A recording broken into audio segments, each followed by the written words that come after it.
श्री हरि विष्णु जी और मां लक्ष्मी जी का पृथ्वी मृत्युलोक भ्रमण की कथा। माता लक्ष्मी जी भगवान श्री विष्णु जी की अर्धांगिनी हैं। सुख व समृद्धि की प्रतीक मां लक्ष्मी व भगवान विष्णु जी को युगों युगों से एक साथ ही देखा गया है। यदि कोई व्यक्ति अपने जीवन में धन का वास चाहता है तो हमेशा ही मां लक्ष्मी के साथ भगवान विष्णु की आराधना अवश्य करे। एक बार भगवान विष्णु जी शेषनाग पर बैठे बैठे उदास हो गए और धरती पर जाने का विचार बनाया। धरती पर जाने का मन बनाते ही विष्णु जी जाने की तैयारियों में लग गए। अपने स्वामी को तैयार होता देखकर लक्ष्मी जी ने उनसे पूछा, स्वामी आप कहाँ जाने की तैयारी में लगे हैं? जिसके उत्तर में विष्णु जी ने कहा, हे देवी, मैं धरती लोक पर घूमने जा रहा हूँ। यह सुन माता लक्ष्मी जी का भी धरती पर जाने का मन हुआ और उन्होंने श्रीहरि से इसकी आज्ञा मांगी। लक्ष्मी जी द्वारा प्रार्थना करने पर भगवान विष्णु जी बोले, आप मेरे साथ चल सकती हो, लेकिन एक शर्त पर, तुम धरती पर पहुंचकर उत्तर दिशा की ओर बिल्कुल मत देखना, तभी मैं तुम्हें अपने साथ लेकर जाऊंगा। यह सुनते ही माता लक्ष्मी जी ने तुरंत हाँ कह दिया और विष्णु जी के साथ धरती लोक जाने के लिए तैयार हो गईं। माता लक्ष्मी जी और भगवान विष्णु जी सुबह सुबह धरती पर पहुंच गए। जब वे पहुंचे तब सूर्य देवता उदय हो ही रहे थे। कुछ दिनों पहले ही बरसात हुई थी, इसलिए धरती पर चारों ओर हरियाली ही हरियाली थी। धरती बेहद सुंदर दिख रही थी। मां लक्ष्मी जी मंत्रमुग्ध होकर धरती के चारों ओर देख रही थीं। मां लक्ष्मी जी भूल गईं कि पति को क्या वचन देकर साथ आई हैं। अपनी नजर घुमाते हुए उन्होंने कब उत्तर दिशा की ओर देखा उन्हें पता ही नहीं चला। मन ही मन में मुग्ध हुई माता लक्ष्मी जी ने जब उत्तर दिशा की ओर देखा तो उन्हें एक सुंदर बागीचा नजर आया। उस ओर से भीनी भीनी खुशबू आ रही थी। बागीचे में बहुत ही सुंदर सुंदर फूल खिले थे। फूलों को देखते ही मां लक्ष्मी बिना सोचे समझे उस खेत में चली गईं और एक सुंदर सा फूल तोड़ लाईं। फूल तोड़ने के पश्चात जैसे ही मां लक्ष्मी जी भगवान विष्णु जी के पास वापस लौटकर आई तब भगवान विष्णु जी की आंखों में आंसू थे।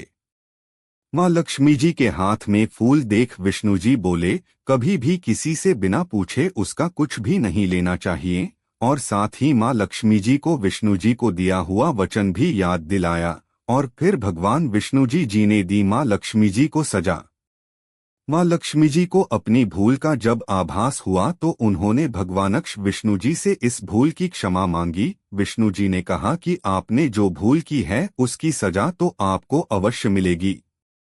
जिस माली के खेत से आपने बिना पूछे फूल तोड़ा है, यह एक प्रकार की चोरी है। इसीलिए अब आप 3 वर्षों तक माली के घर नौकर बनकर रहो, उसके बाद मैं आपको बैकुंठ में वापस बुलाऊंगा।